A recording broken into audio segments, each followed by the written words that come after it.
I've spotted something.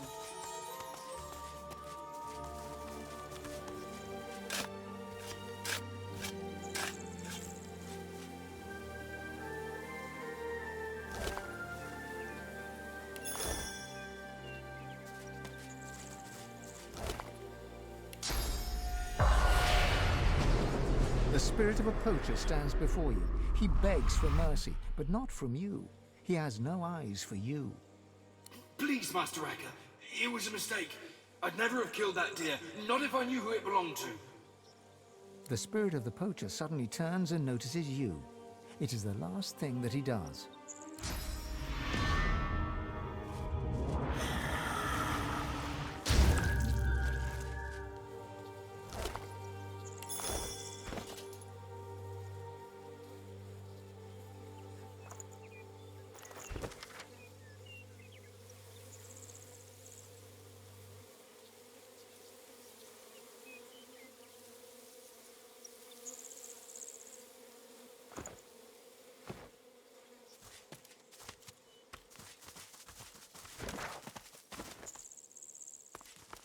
I should keep my voice low. No need to wake the dead.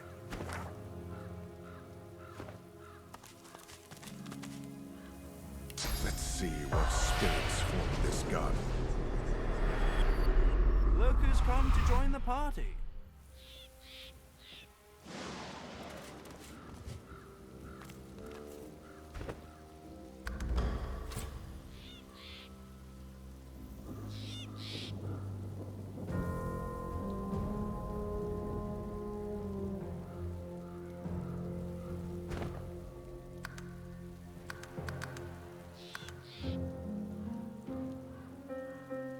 Oh, but you do get around, don't you? He takes a satisfied sniff and rubs his hands together. His lips stretch into a mischievous smirk. When it comes to graveyards, I'm a kid in a candy shop. All sorts of goodies and gewgaws for the taking. And a bit of rousing conversation. If you know what to dig, that is.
Freshly dug graves.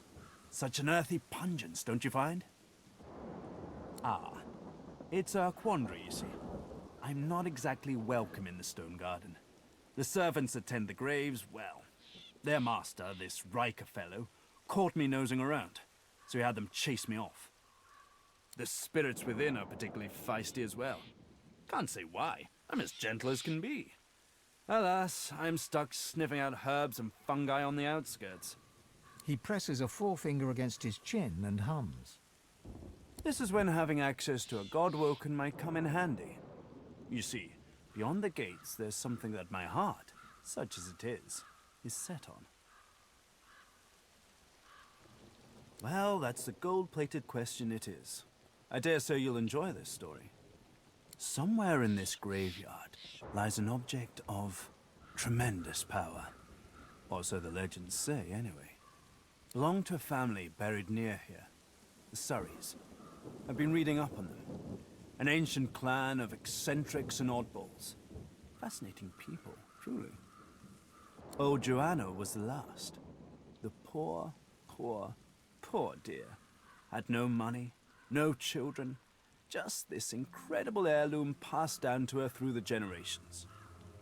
Problem is, no one knows what this object is. Only that it's an astounding piece of work. Seems Joanna took its secrets to her grave. Rather literally. His coy grin freezes. I can recite each page from memory, but I've neither the time nor the inclination. Tarquin sighs, and his lips unfreeze. For a moment, he looks almost modest. It pains me to say, but you've talents in the adventuring department that I do not. This heirloom could prove valuable for both of us. I've told you everything you need to... everything I know. What it is doesn't matter. What it does, well, if I am right, it will clean up quite an unholy mess. A mess we're both currently mired in. He looks toward the graveyard. Let's make this easy. I'll assume you've accepted my mission. You'll assume I give it in good faith. Beautiful. The Surrey tomb must be somewhere nearby. And whatever that object is in there, I bet it's impressive. I do wish I could wander inside. It would be nice to look up some old friends. See if they're in good spirits. Lovely day. Perfect weather for it.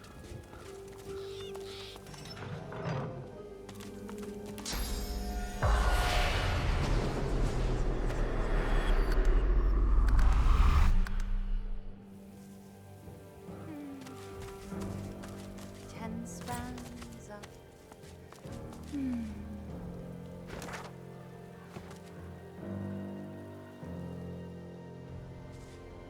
Did you expect a needle?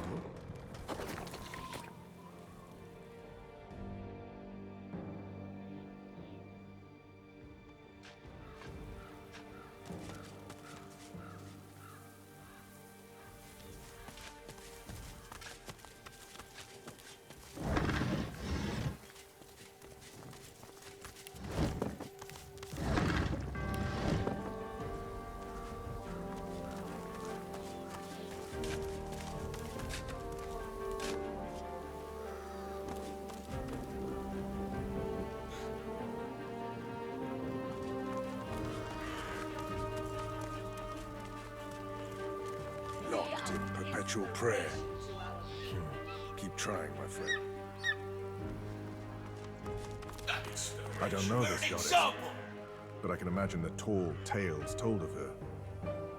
I can't tell whether she's welcoming me or warding me away.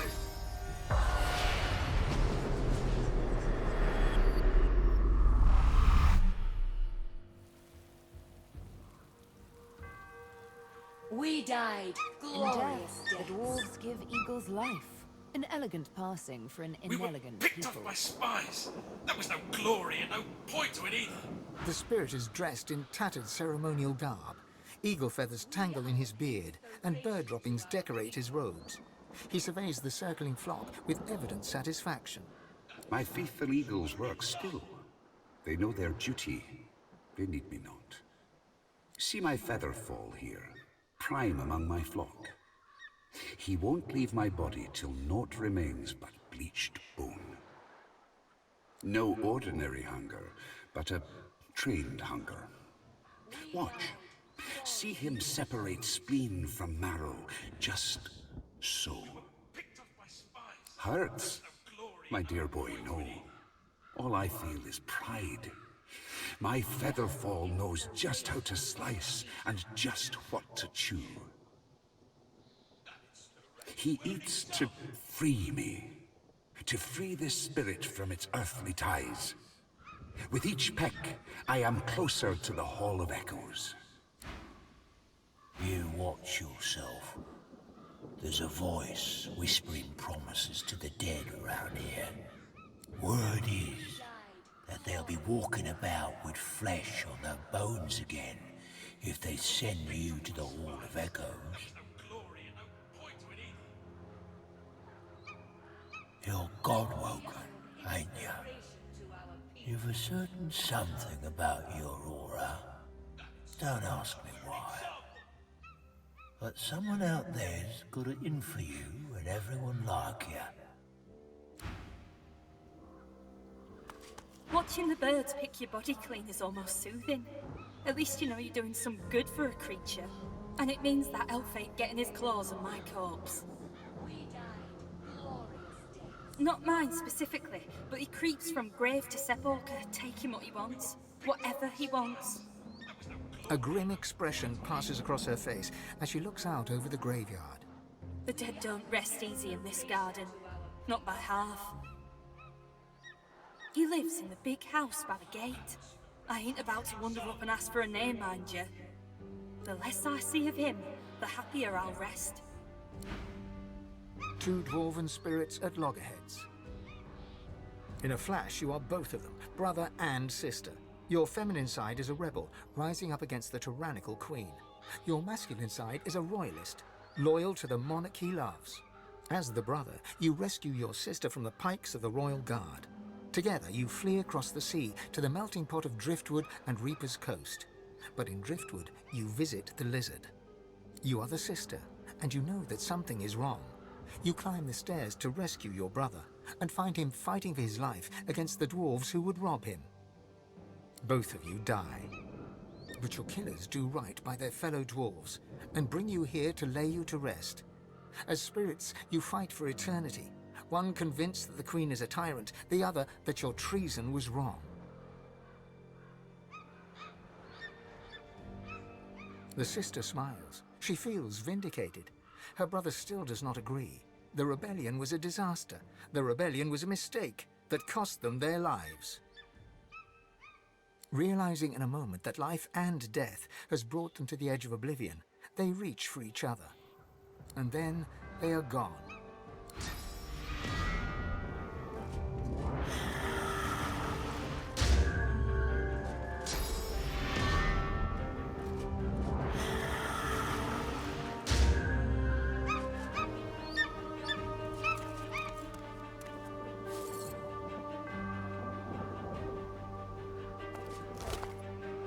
The eagle glowers at you with one baleful eye, keeping the other eye firmly trained on the stringy morsels of rotting flesh dangling from its beak.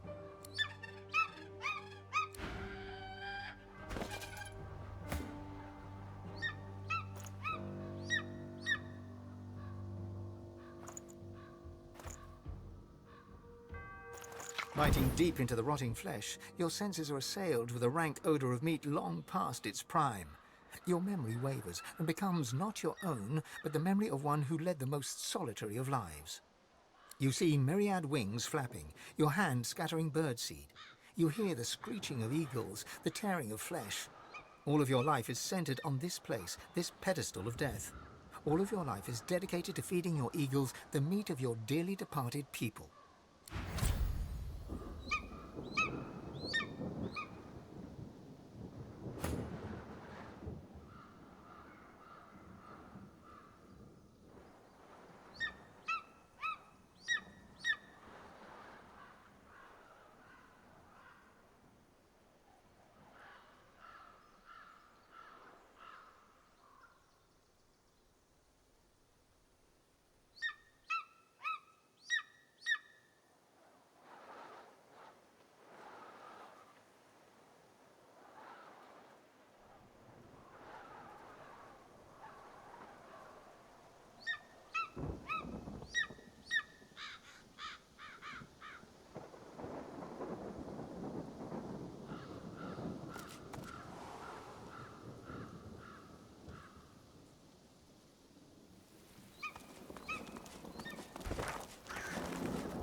Here lies an unknown farmhand, not a dwarf, but of them. A smallish man of no small heart.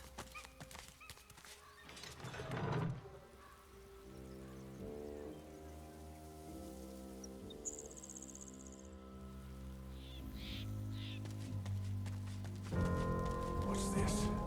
I found something. The bitter air warms as your eyes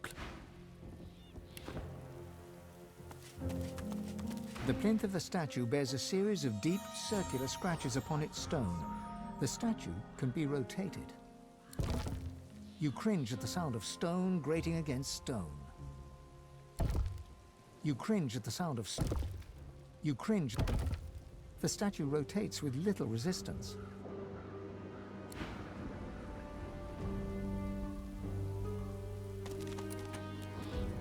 The headless statue looms over you. Its plinth bears the same rotation scratches as its counterpart.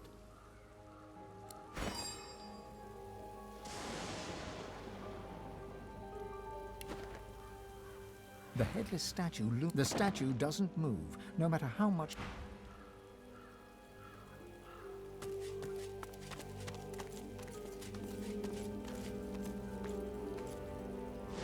At first glance, the spirit seems much like its host.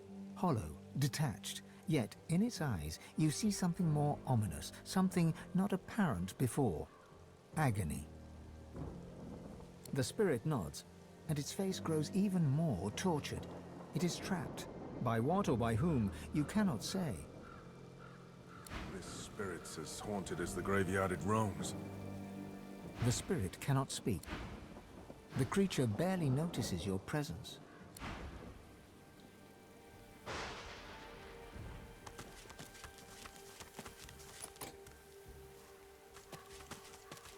What's this? I found something. Vilnix Creever. Almost sounds like a lizard name. But here lieth Jeffa. First name unknown. A lonely traveler did no further use. We found her lying in the grass. We saw the smile upon her face and gave her a final resting place. You there! Help me, please! Some thoughtless fool buried me in this grave to be left as fodder for the worms.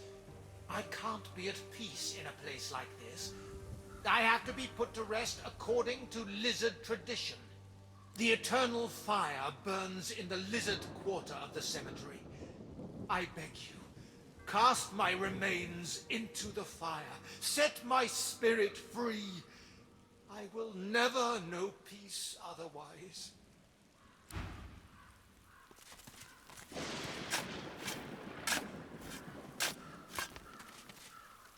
These must be the remains of that lizard spirit, just as he said.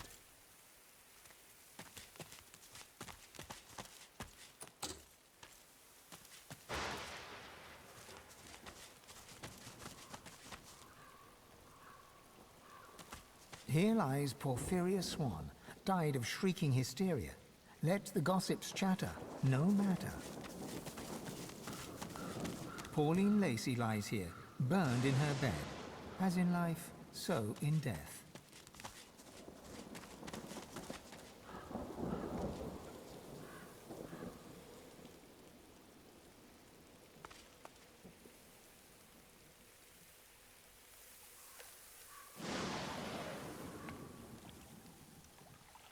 An ancestor tree. Pure grace in an undeserving world. The spirit of the tree may have much to say. Come down, Godwoken! Come, decay!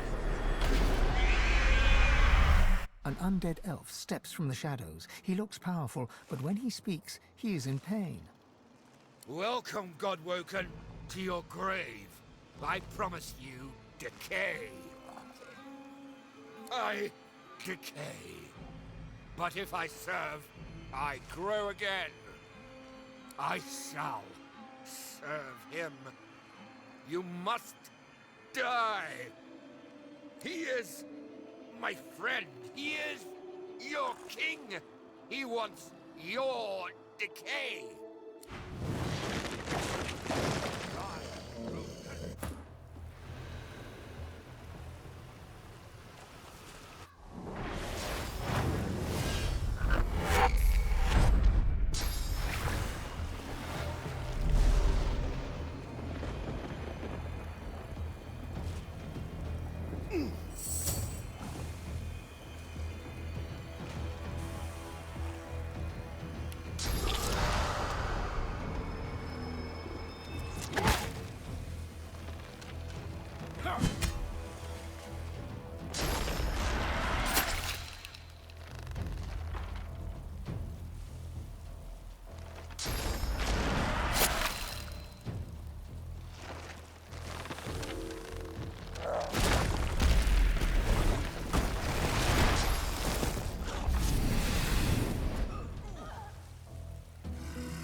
The spirit looks forlorn, exhausted, spent.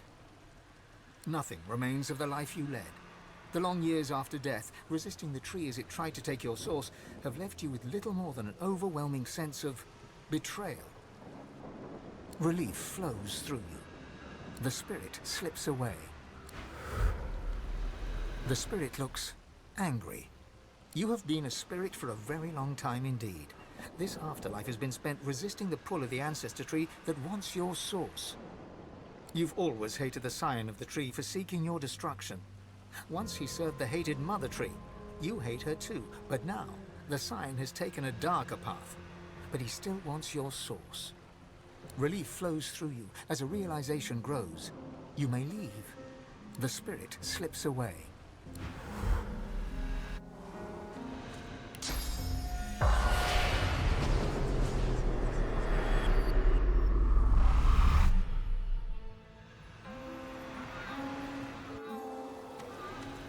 A wave of relief washes off the spirit, relief tempered with disgust.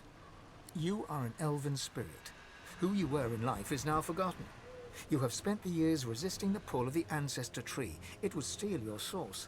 This source you would gladly give to the mother tree. But not this traitor. This scion has betrayed the elves. This scion has taken a darker path. This scion wants your source for someone or something else. This, you think, is what happens when the scions don't get proper training. Relief flows through you as you realize that you may leave. Your thoughts flash to the mother tree by the water on an island with no name. The spirit slips away.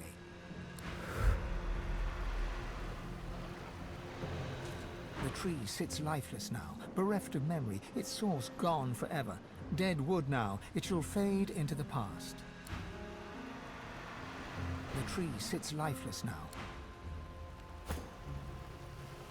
The tree sits lifeless.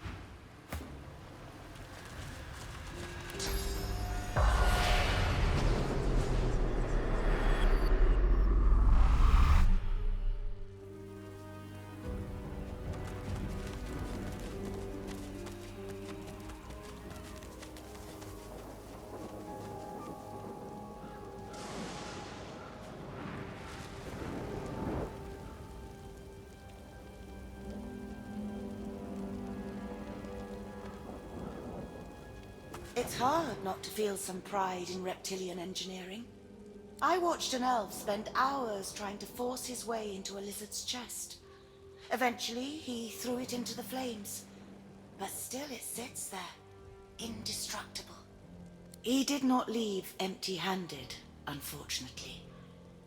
I pity the poor salamander that he dragged back to his ghastly home.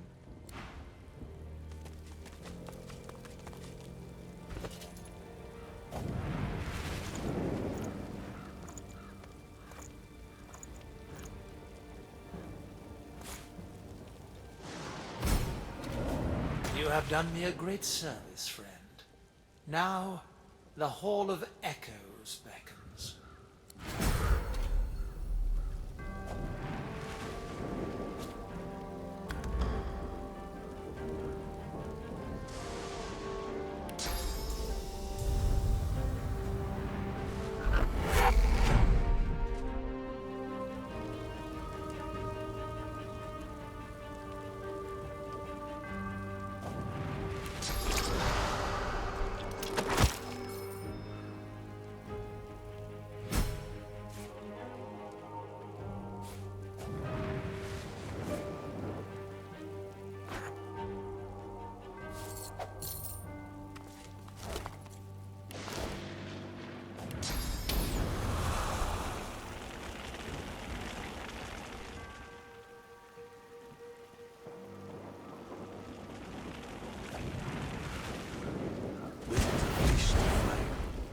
both life and death.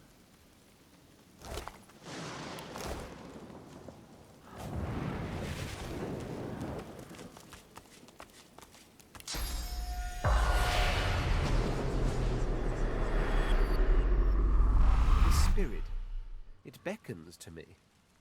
A lone witness to the carnage that must have happened here. I must speak with it. There is an urgency in its bearing that cannot be denied.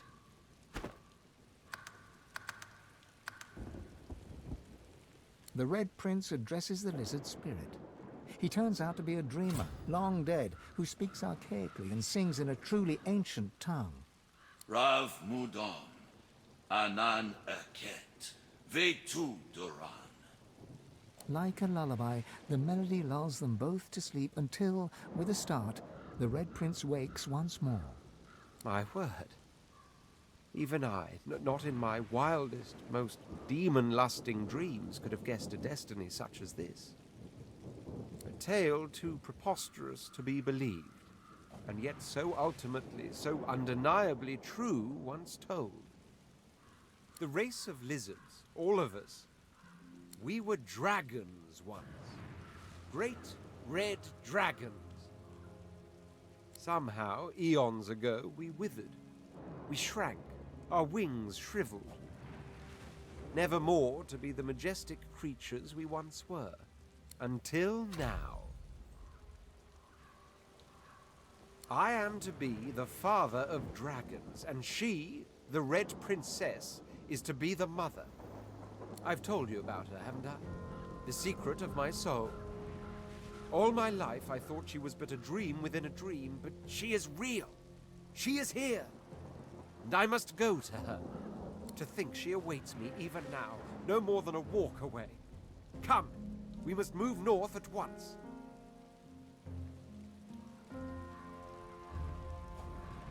Dying indeed. We mustn't forget the House of Shadows continues to hunt us. The dreamer I met only managed to elude them by escaping bodily into the dream realm, never to return. Sacrifices are being made in our names, mine and hers, so that we may sire dragons. I intend to prove worthy of these sacrifices.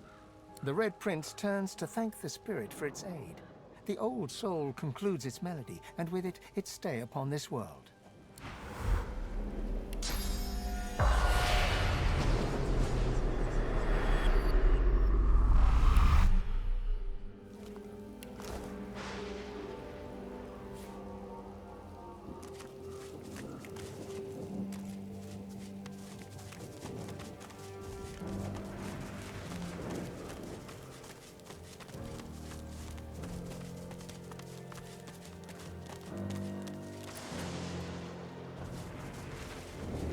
The masked servant does not...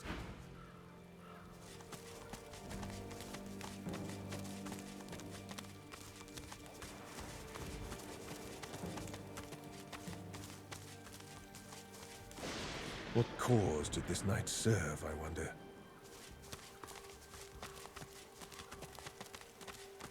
This part is gated off from the rest.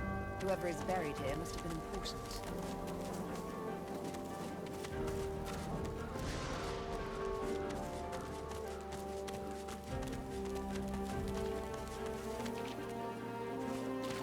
Here rests the human hero Garrick.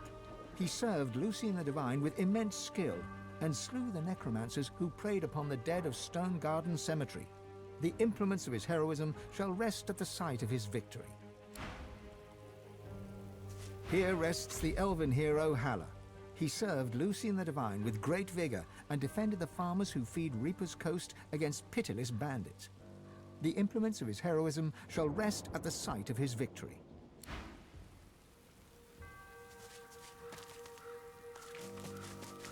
Here rests the lizard hero Vidia.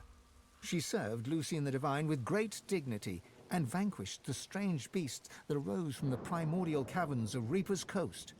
The implements of her heroism shall rest at the site of her victory.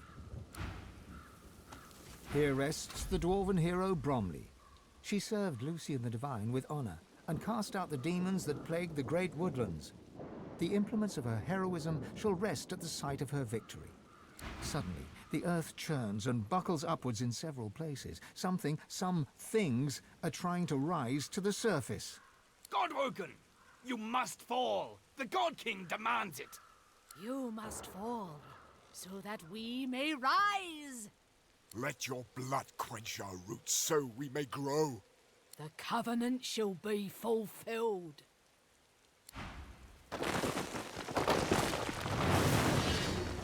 Haste steel, Godwoken!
What happened to them? And what's this covenant? The heroes of Driftwood lie at your feet, dead for good this time.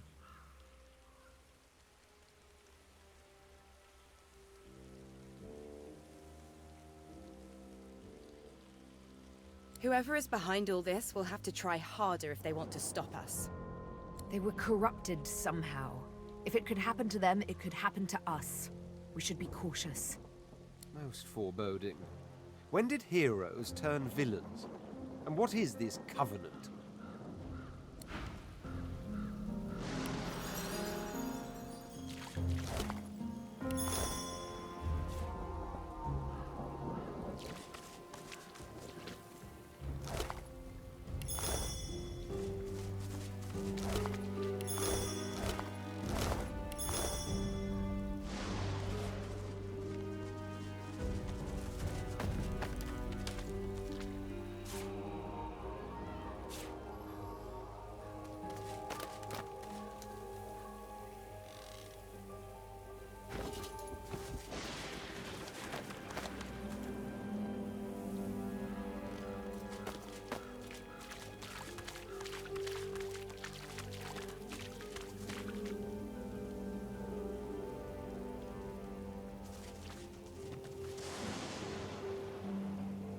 Here rests some of Granson Lock.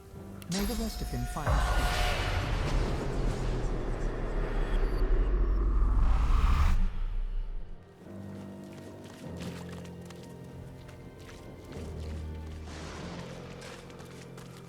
As beautiful as always, if unwilling to whisper.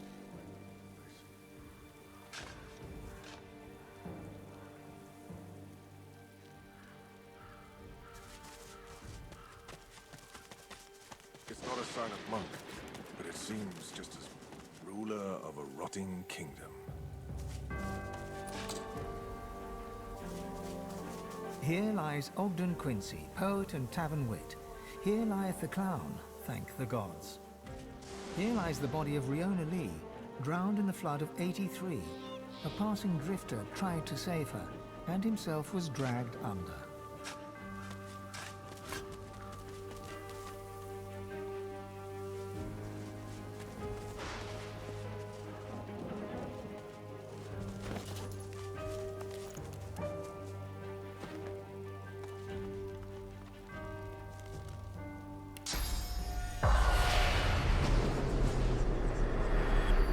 The dog growls and bares its teeth at you in a wide, unsettling grin. You swear you see a worm emerge from its grey-pink gums, then burrow back in.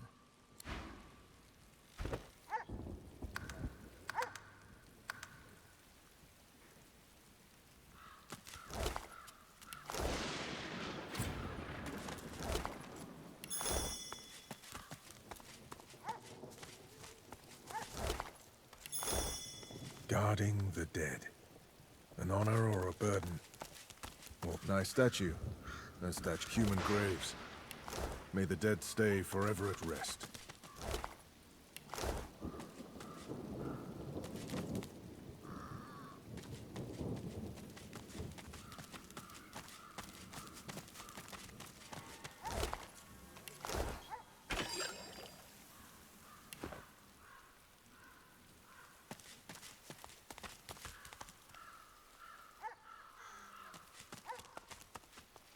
The dog growls and bares its teeth at you in a wide, unsettling grin. You swear you see a worm emerge from its grey-pink gums, then burrow back in.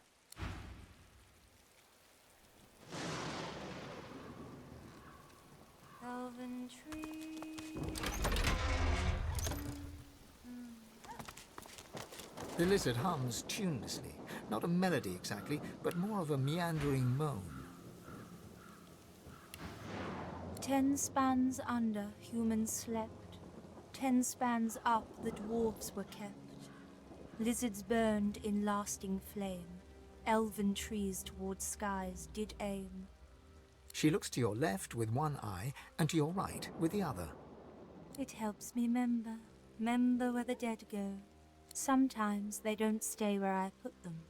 That's okay. She smiles at you with the innocence of a newborn. The hum still throbs in her throat. Keeping watch, tending the graves. She returns to her humming. She flinches as you move closer.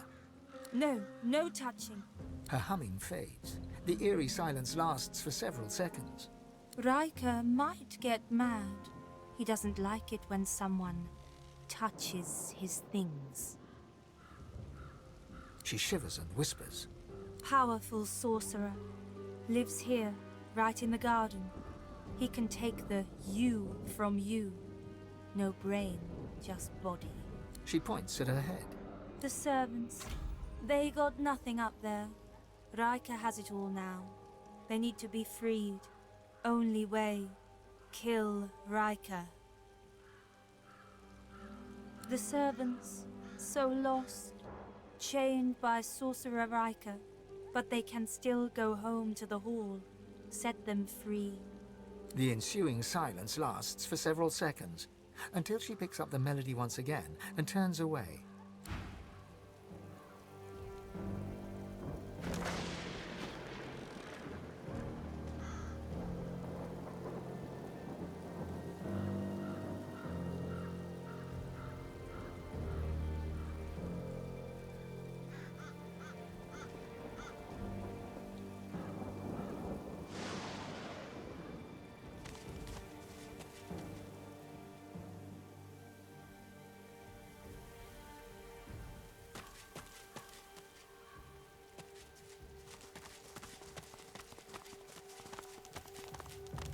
Scholar, or mystic, no doubt. Lost in a book while reality rushes past.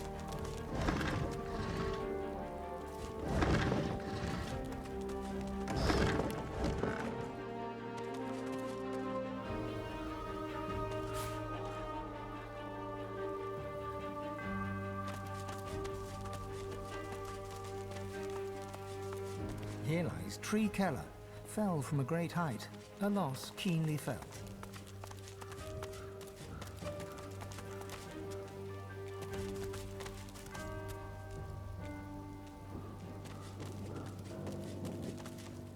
Here lies Theo Payne, fortune teller and visionary. He didn't see it coming. What's this? I found something.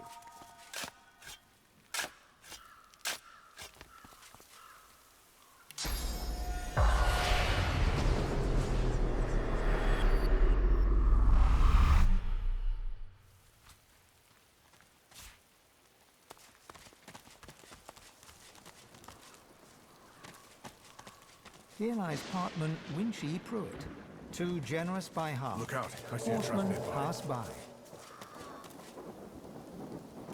If Graves you dig, I'll warn you now. Beware the creak and then the click. Then comes the bang, then comes the bang. Close your eyes and listen. The spirit's memories play out before you in darkest black. The sound alone relates the tale. As self-styled archaeologist, some would call you a grave robber, you found the grave of Baron Wilmart Hogg IV. Your footsteps crunch light upon the gravel as you approach the tomb. You know that Hogg was avaricious, paranoid and cruel, and you yourself value the first of these two traits most highly. You ease your way up to the grave and run your hand around the lid, searching for a trap. You find nothing. The wind whispers in the trees, and the grass rustles quietly. You slide the lid open with a creak. Click. Uh-oh, you think. Bang. The silence of the night is rent with a sound of screaming. You're screaming as you burn to death. Commiserations, he says. I knew the risks. If graves you'd open, beware the creak, and then the click. Then comes the bang, then comes the bang! I have only one regret. I didn't get the loot, I didn't get the loot! First came the creak, click, bang! Look out, I see a trap nearby.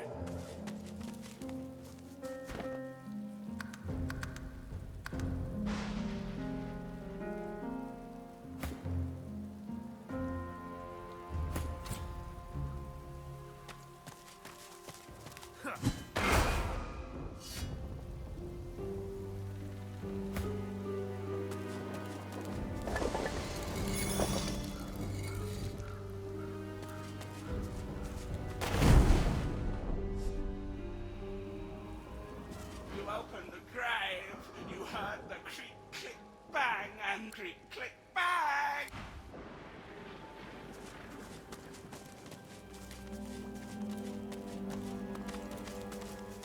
An ancient grave marker. The name upon it has faded away. The elements have made it impossible to make out the name upon this grave marker. This grave marker is old. Whatever name was once carved upon it is no longer legible.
Here lies Phylan Surrey, whose family's generous patronage helped build these burial grounds, and who refused to be buried in the Surrey crypt.